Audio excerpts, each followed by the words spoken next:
Hey, it's Jen and I'm vlogging. So this morning I'm in my backyard. I'm going to be doing a little bit of yoga. Cool. I did yoga for the first time about 13 years ago. Wow, that's a long time ago. When I was getting ready for a pageant. I know, that's a whole other story.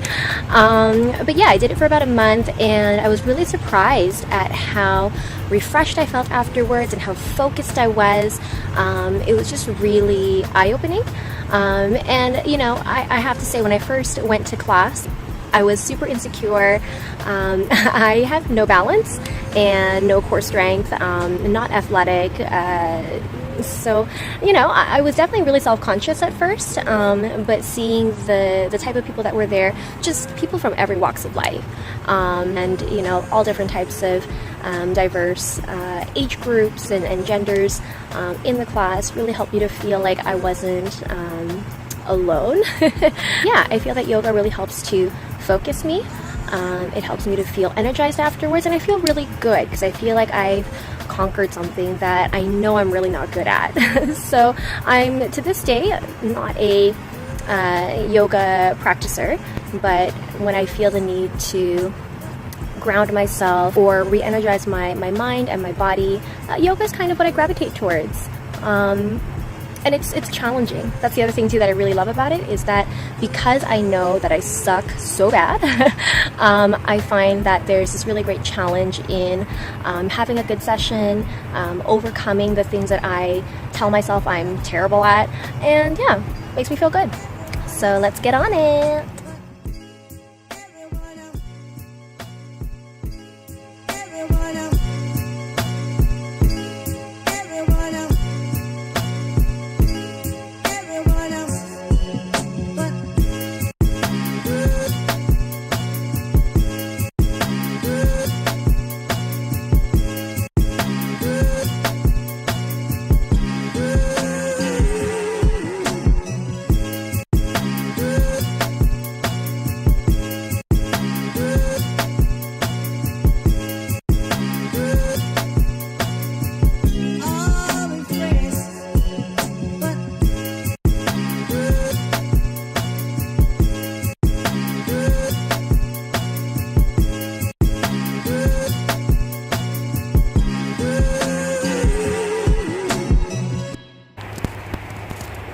So that was a nice little session. I'm rewarding myself with a homemade brownie with frosting because why not? It's all about balance, right? So today I'm just a casual woman on a mission to run some errands. I've got a little coffee going and yeah, on my way. So at some point today I do want to talk about how to take care of yourself, some self-care tips, because I feel like it's really necessary and something that people often put off. They don't really invest in the time to be kind to themselves and recharge. So we will chat, but first I need to run some errands.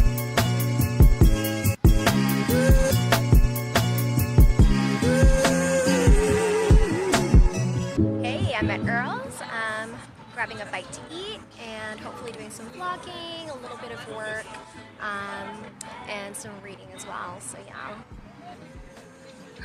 What should I order?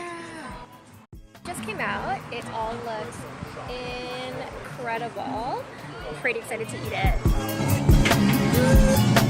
Oh my god, this looks so good. I got the ahi tuna poke bowl with the garlic fries and a parmesan dipping sauce. I had the garlic fries last time, it was super delicious, but this tuna looks so yummy.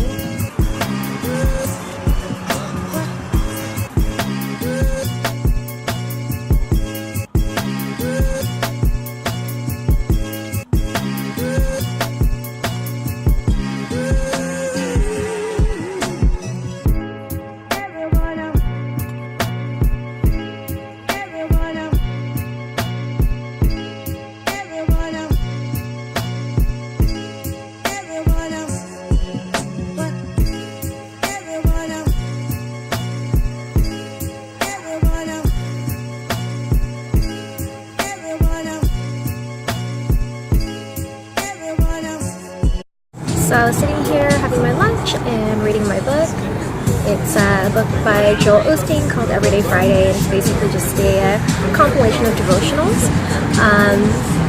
Because sometimes you just need to really like nourish your soul and find that encouragement. But yeah, really coincidentally, today I'm thinking about, self-care and taking care of, you, and the devotional that came up is about being aware of negative and needy people in your life. So one of the things that kind of struck a chord with me was where he writes that needy people constantly dump their problems on your doorstep and expect you to clean them up. They don't want to be helped or encouraged. They just want to unload on you, and then they bask in the attention. And I really feel like I've definitely encountered those types of relationships in my life where, you have friends who really need you and who really are going through a tough time. But at the same time, it seems like they're always going through a tough time, and they are always having some sort of life problem. And you try to give them advice, you try to be there for them, encourage them, support them, but nothing really seems to stick. And it just keeps having the same complaints over and over again.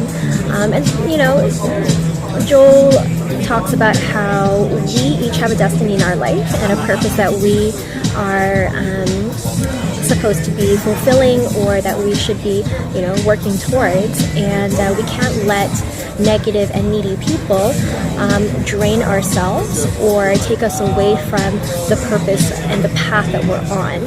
And I think that's really important to remember, especially when you're thinking about your own self-help, is it's great to be there for people. And don't get me wrong, compassion and empathy are, super essential, and they're really important traits to have, because that's where you cultivate good relationships and understanding. But you can't let it get to the magnitude or have it at the expense of taking yourself away from your purpose and taking yourself away from running that race. So yeah, good reminder. So most of the time, we're kind of on this like autopilot mode of go. So, whatever it is that we are dealing with, everyday life, family, work, relationships, we're on this like constant go mode. And we don't realize that we're actually depleting through the resources that we have in ourselves that make us effective, be at our top capacity, and be valuable as individuals. And I'm kind of that person that I believe each person has infinite value, and that we should be adding value to the lives of people around us, the environments that we're in, and vice versa. We should also be surrounding ourselves with people that are adding value to our lives rather than taking that away. So on that note, we also forget to take care of ourselves. I remember just a couple weeks ago I was talking to my mom, and right before we hung up, she was like, "Oh, and Jen, don't forget to be good to you." And I was actually really shocked.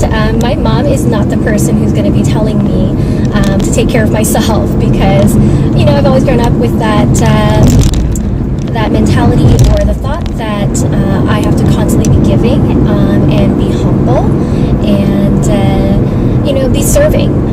So to hear that, it was just like a nice reminder that yes, we do need to be conscious of where we are with our own selves. I mean, if we're running on empty, if I'm running on empty, then I can't help somebody that really needs me. So I have some best practices or tips that I like to employ to keep myself energized and fueled. So number one is to be in a positive zone, or get into a positive zone. So stop your life for a minute and just get into that space where you feel calm and happy and positive. So that could mean, like for me, as an example, I like to get in my car and, drive around, put on a good playlist, and just go. And that's like a way for me to kind of centralize my thoughts or my feelings, and get out of the distraction of having to be busy, and helps me to kind of get focused on me time. The second thing is be active. So just like this morning where I got up and I was like, I need to exercise my body so that I can be recharged. Go out and go for a run or go for a walk, do some yoga, whatever kind of gets your blood pumping and going. It's a great way to get into a positive mindset. When you get physical, it activates your mind, and it's a lot easier to get into a positive mindset when you are moving, as opposed to standing still, sitting around doing nothing. Yeah. Stagnation is not the best way to get into a positive mindset. The third thing is to treat yourself. Again, I know a lot of people kind of have this guilt around treating themselves because we're so used to this idea of giving back and, giving to others. But treating yourself is a really great way to just kind of reward you for being you, and helping you to kind of pick yourself up and keep on going. So for me, that's like treating myself to something yummy. Like today I went out and had a nice little lunch, and I was treating myself on a little lunch date. Another thing for me is I'll cook myself something yummy at home as well. Or like last night, I baked myself some brownies, because treat yourself. But yeah, doing something nice for you, rewarding yourself, giving yourself a present, that can help you to, feel happier. And yeah, I find that it works for me. Number 4 is to inspire yourself. So, for me, that could be reading or watching something inspirational. Feeding your mind, basically, is a really great way to get into a positive zone, into a positive mindset, to keep yourself motivated and, continue on.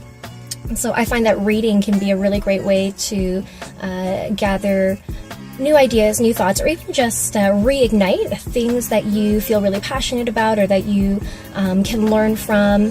How, like today, how I was reading a devotional, they are not words that I am unfamiliar with, but just in the way that it's put, and also the place where I am in that moment, something about those words can be really impactful and inspiring or motivating, or even just pick me up out of a slump, and activate that positivity. And then the 5th one is to invest in close relationships. I mean, I am not the kind of person, I'm a social person, but, I don't have 1,000,001 friends.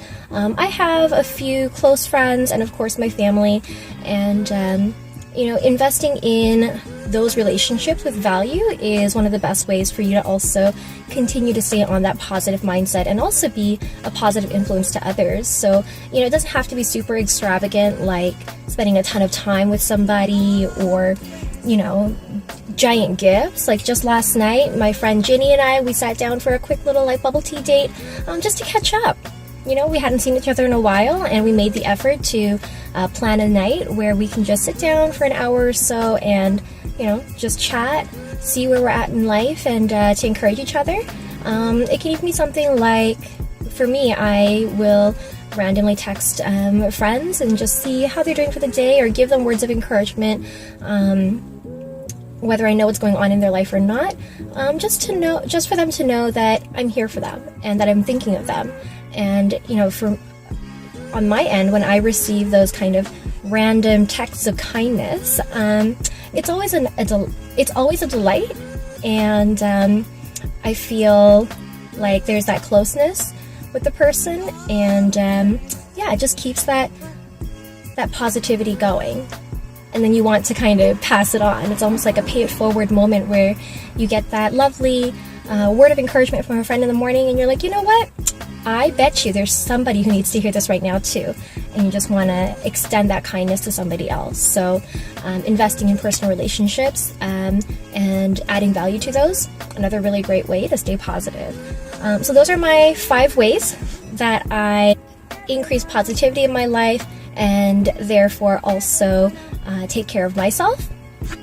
I know I'm sweating. It's like extremely hot in this car today. But yeah, tell me what are some of your best practices and tips for staying positive. Vlog out!